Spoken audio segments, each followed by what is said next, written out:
Yang saya hormati Ibu Ketua Jamiah Majelis Ta'lim Nurul Iman dan seluruh para ustazah, para ibu nyai, para jamaah yang alhamdulillah telah hadir di haflah yang mubarakah ini dalam rangka acara silaturahmi dan thalabul ilmi. Mudah-mudahan seluruh jamaah yang hadir di sini selamanya ada dalam hidayah inayah Allah Subhanahu wa ta'ala, disehatkan badannya, dipanjangkan umurnya, dimudahkan dalam segala urusannya, diperbanyak rezekinya, berkah manfaat ilmunya, dan mudah-mudahan anak-anak kita, cucu kita, generasi kita menjadi generasi yang solih dan solihah. Amin ya Allah ya Rabbal alamin.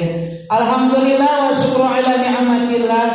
Puji syukur ke Allah Subhanahu wa ta'ala, kita semua bisa hadir di haflah yang mubarakah ini. Biasa mengisi acara rutinan pengajian tiap hari Rabu ba'da zuhur. Alhamdulillah, walaupun ibu-ibu berjalan jauh dari rumah sampai sampai ke majelis taklim ini dalam keadaan panas, bercucuran keringat, tapi insya Allah datangnya kita ke pengajian, insya Allah itu akan menjadikan pahala, akan menjadikan tambahnya amal ibadah kita, dan keringat kita akan menjadikan saksi kita nanti di hadapan Allah pada hari dikumpulkan di alam mahsyar, akan menjadikan saksi di hadapan Allah. Dan panasnya kita berjalan dari rumah sampai ke sini insya Allah akan menjadi naungan nanti di hari dikumpulkan di alam mahsyar. Karena panasnya sekarang di dunia itu jauh berbeda dengan panasnya nanti di alam mahsyar. Ibu tahu alam mahsyar? Apa itu alam mahsyar? Di mana seluruh manusia, seluruh makhluk akan dikumpulkan setelah dibangkitkan dari kubur hari kiamat, kemudian dibangkitkan dari kubur, kemudian dikumpulkan seluruh makhluk yaitu di alam mahsyar dalam keadaan bertelanjang tanpa sehelai benang pun yang menempel di badan kita. Malu tidak? Tidak akan ada rasa malu karena semua sama dalam keadaan telanjang, karena tidak ada yang akan melihat kita. Jangankan melihat orang lain, mikirin badan sendiri pun sudah malu. Dalam keadaan tersebut matahari di atas kita hanya satu jengkal. Ibu ngan sajengkal tina sirah urang bari matahari na hiji apa dua apa tilu apa tujuh. Halo, aya sabaraha ibu matahari nanti di alam mahsyar? Aya 7. Ayeuna urang hirup di alam dunia. Di dunia ibu sakieu panasna tadi mangkat di bumi ka dieu panas teu? Panas. Ibu abdi naik motor masya Allah panas luar biasa. Maninggeus make kacamata, make helm, angger we kapanas, kapanasan di payung angger kapanasan komo mangke di alam mahsyar. Sirah urang sareng matahari ngan sajeung kabari panon poena aya 7. Kira-kira kebayang gak panasnya? Kabayang teu panasna Bu? Kabayang luar biasa panasna Ibu. Makanya kita berpanas-panas ria ketika di dunia datang ke pengajian, insya Allah itu akan menjadi naungan kita, akan menjadi naon cek bahasa Sunda iuh-iuhan urang, bakal jadi AC urang mungkin di payunan Allah jaga urang di alam mahsyar. Batur maka panasan tina 7 matahari anu sajengkal tina sirah urang mah papanasan datang ka pangaosan, insyaallah bakal kahijab, bakal kasyafaatan ku amal urang daek datang ka pangaosan insyaallah.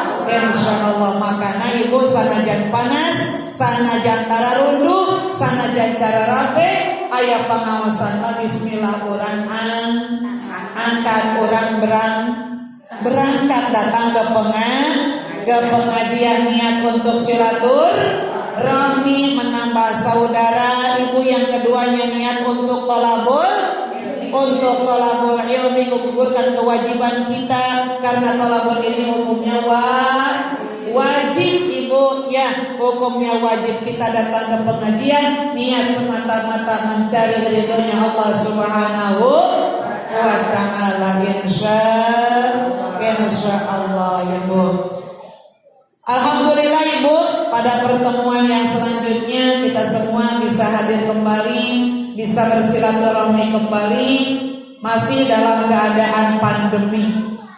Mudah-mudahan pandemi ieu geura ingkah nyabunya, geura diangkat ke Allah, ulah aya pandemi deui supaya sagalana normal. Amin ya Allah ya rabbal alamin. Ibu-ibu hadirin wal hadirat kaum muslimin wal muslimat rahimakumullah, untuk pengajian saat ini saya pribadi akan mengaji masalah bab wudu. Rios boleh Ibu?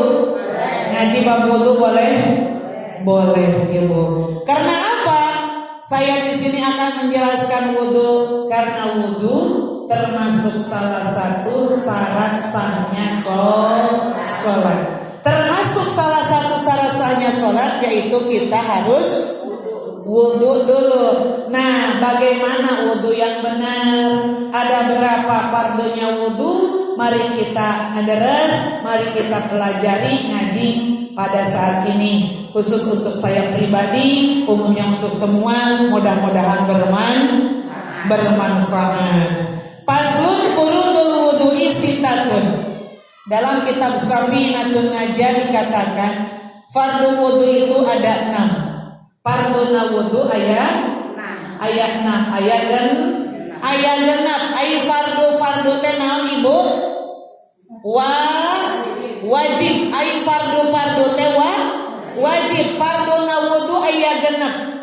Yang pertama al-awwalu an-niyatu. Yang pertama adalah niat.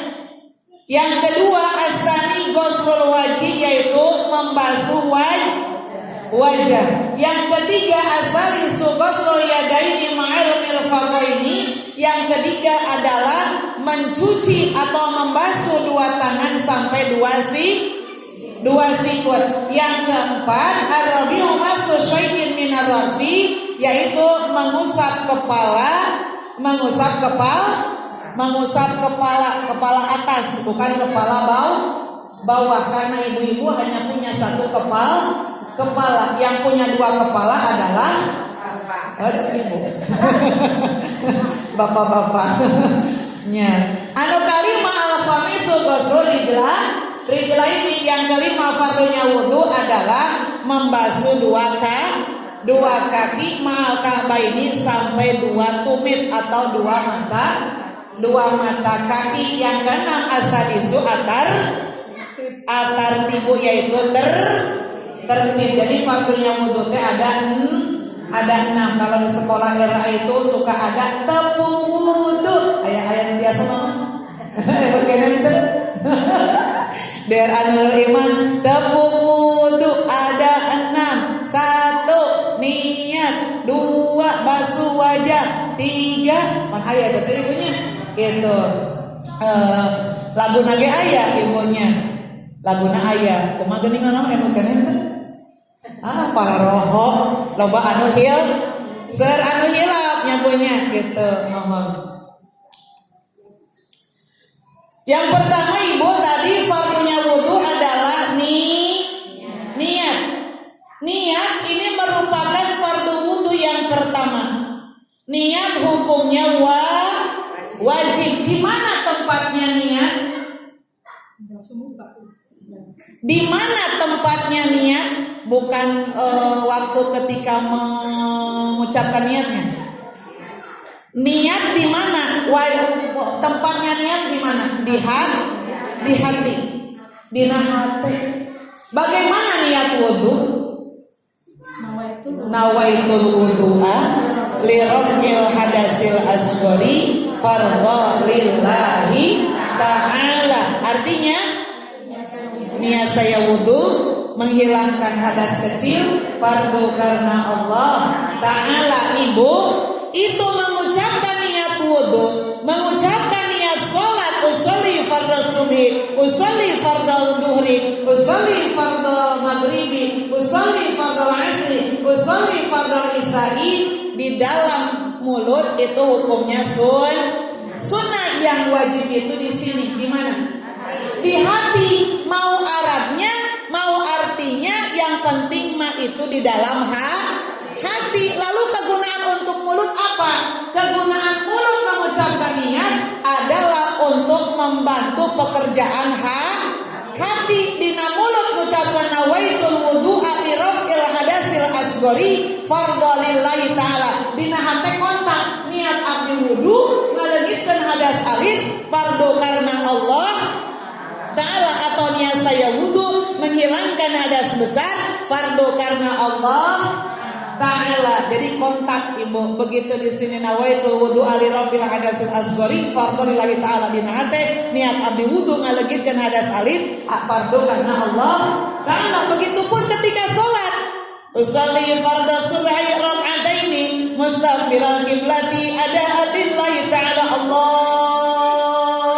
Nah ibu, ketika kita mengangkatkan tangan mengucapkan Allah, dina hate niat abdi salat subuh 2 rakaat mayun ka kiblat sorangan fardu karena Allah taala bar begitu bar niat pun beres atau niat saya salat subuh 2 rakaat menghadap kiblat sendiri fardu karena Allah taala. Jadi tempatnya niat itu di dalam hati sehingga kalau ada jamaah, ada ibu-ibu, ada bapak-bapak, wudu hanya sekedar di mulut saja, tidak di dalam hati, maaf, itu wudunya tidak sah.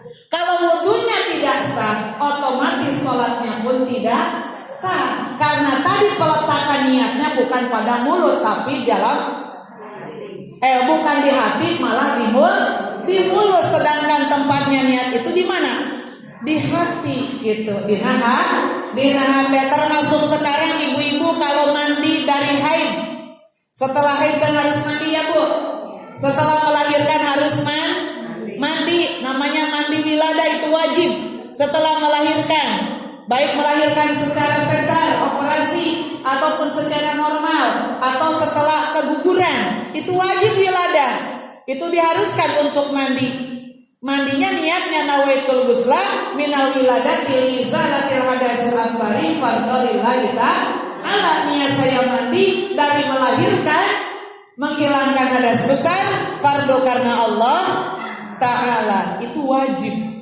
Itu teh tempatnya di mana? Di hati. Adapun di mulut mah hukumnya sunnah. Ketika kita membanjurkan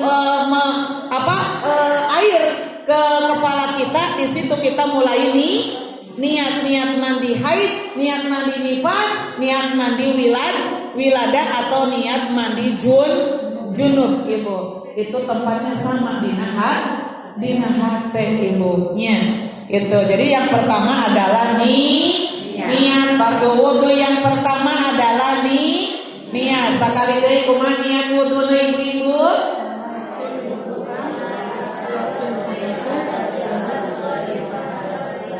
Artinya ya menghilangkan hadas kecil. Fardu karena Allah taala. Alhamdulillah, itu adalah niat wudu ya. Yang kedua fardunya wudu adalah ghuslul wajhi, membasuh wajah, ngusap wajah Ibu.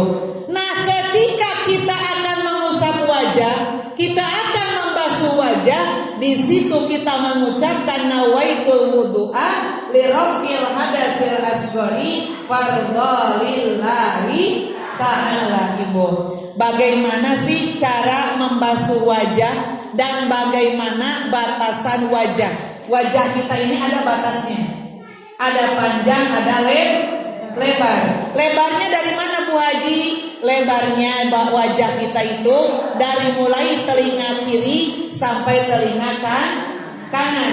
Panjangnya dari mulai tempat jadinya rambut di sini sampai ujung dagu gitu. Jadi kalau kita sudah tahu batasnya wajah, panjang dan lebarnya, itu harus semua kena air, harus kebasuh.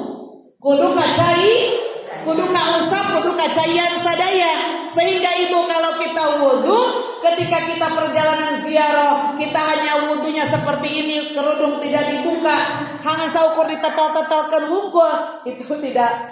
Takutnya air itu tidak nempel ke kulit yang ada di kepala kita, ke kulit yang ada di telinga, ataupun tadi di bawah dagu kita. Makanya bagusnya mah, sebaiknya mah kalau kita wudu itu dibuka aja kerudungnya. Kalau memang itu di dalam gitu. Kalau memang di luar kelihatan mandro, ada laki-laki yang lain, ya tinggal digituin aja ya Bu. Gitu. Jadi tidak terbuka sama sekali. Jadi hanya kita membuka wajah untuk area wudu saja gitu. Ya Bu. Eta. Jadi untuk membasuh wajah Ibu, ini dimulai tempat jadinya rambut sirah. Lamun cek bahasa Sunda mah naon? Amis cau. Tahu nggak amis cau? Lamun cek orang Sunda mah amis cau. Ayo cek orang Parapatan. Apa ya? Ini awal jadi rambut itu kan di sini ya. Ada rambut yang lembut itu ya, lembut ya, lembut. Itu kalau kata orang Sunda mah itu amis cau. Kalau di sini apa? Oh sama ya, sama, sama. Kalau katanya, saya mah katanya dari sini rambutnya mulainya jadinya bukan dari sini. Dari sini dari pertengahan kepala ya sih, siapa dari situ nggak apa-apa. Ya, gitu. Jadi dimulai tempat jadinya rambut gitu ibu. Orang yang nak cai nyabu ya. Kalau memang itu tempat wudhunya besar, bak mandinya besar, ada 2 kula bahkan lebih daripada 2 kula, baknya besar sekali, boleh kita kobok. Tapi kalau dalam ember tahu ibu? Ember hitam itu ya, yang suka nimba, itu hanya segitu saja. Itu tidak boleh dikobok.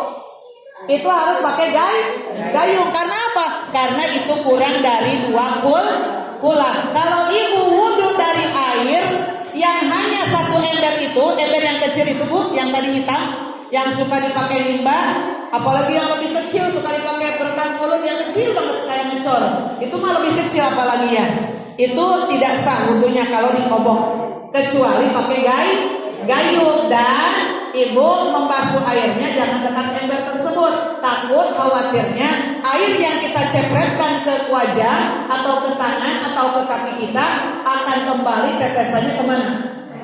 Ke ember. Makanya nanti disebutnya mustamal, air yang bekas pakai. Kalau udah mustamal begitu hukumnya najis. Jadi boleh dipakai cuci tangan, tapi tidak bisa dipakai suci, tidak bisa dipakai toharo, tidak bisa dipakai wudhu, apalagi dipakai mandi. Kalau hanya mandi biasa sih boleh. Ini kalau mandi haid tidak boleh karena tadi sudah ada tetesan air yang kembali ke situ. Kecuali airnya banyak, 1 bak. Ibu, ya 1 bak besar, itu mah boleh dikobok. Makanya di tiap musola, di tiap masjid itu suka ada keran. Kegunaannya untuk memudahkan ibu-ibu jamaah, bapak-bapak untuk wudhu. Jadi kalau di rumah ada keran, langsung dari keran saja kita wudhunya supaya memudahkan kita dalam urusan wudhu. Itu kita ambil airnya ibu segini. Nanti mulai kita dari sini. Nawaitul wudu'a li raf'il hadasil asghari fardhalillahi ta'ala. Kesel-kesel ke orang ibu. Sampai ini 2 telinga kita itu ke bawah karena tadi batasnya wudhu itu lebarnya wajah itu dari telinga sampai telinga kanan, dari kanan ke kiri, dari kiri ke kanan. Panjangnya dari mulai tempat jadinya rambut sampai ke ujung dagu kita itu harus basah. Kalau kita pakai bedak sangat tebal sekali. Sampai-sampai kita setelah wudhu itu kayak air yang ada di daun talas, tahu? Jadi lewat eta berarti airnya nggak masuk ke kulit. Berarti kudu dikesek heula. Ini suka banyak kejadian ibu-ibu yang pengantin atau sohibul hajat. Salat heula nih. Nah, ibu nang beres salat masih medok, masih weuteung, cek ibu ge masih weuteung. Itu kalau memang airnya hanya lewat sebegitu saja, berarti itu airnya tidak masuk, ibu.